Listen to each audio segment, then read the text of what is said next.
هلا، وشلونكم؟ شلون صحتكم؟ ان شاء الله بخير وصحة وسلامة.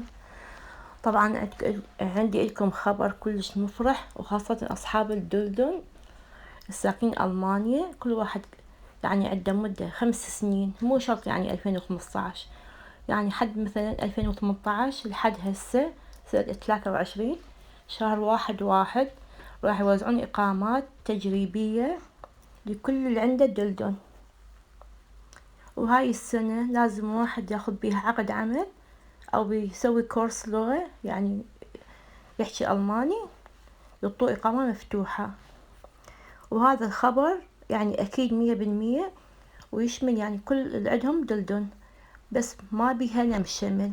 يعني مثلا اذا واحد عنده دلدل مثلا ما يسوي لم شمل، هاي اقامة بس إله يعني حصريا، يعني هي من شروط هاي الاقامة ما بيها لم شمل، بس هي تخص الشخص اللي راح ياخذها. بس يعني بس بالمستقبل يجوز يسوي عقد عمل، فيسوي إقامة عمل ويجيب يعني يصير بها لم شمل، بس يعني بعد 3 سنين أو 4 سنين يحق له يسوي لم شمل.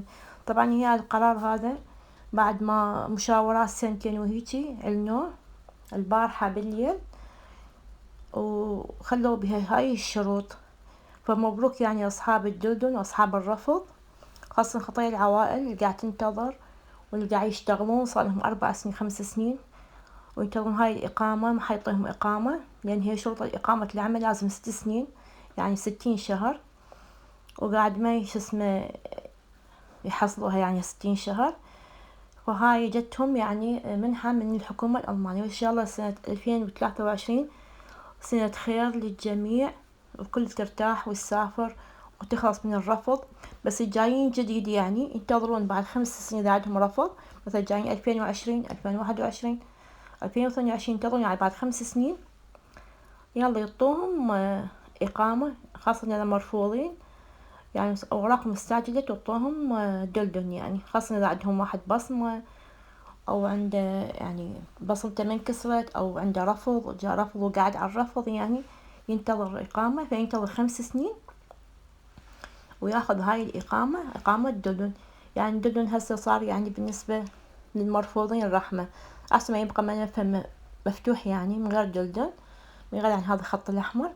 فهسه صار الخط الأحمر يعني نعمة. هي قبل كان يعطوها، قبل يعني بالألفينات كان يعطوها 1.5 سنة يعطون إقامة، بس هسه من صاروا هواي لاجئين وصار عندهم يعني يود وهاي تضخم، فسووا هسه يعني بقى ملفها مغلق وهاية.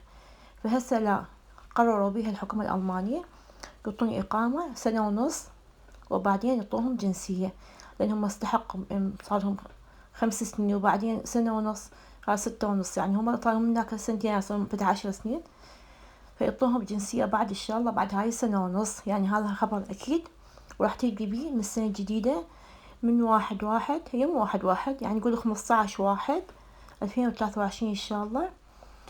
وكل أصحاب الدلدل إن شاء الله يحصلون إقامة ويرتاحون. وبعدين أقول لكم الشروط بالفيديو الثاني. الشروط الثانية لازم واحد يسويها عم يحصل هاي على الإقامة الدلدل. وتباركم خير والسعادة، ومع السلامة، تسلمون.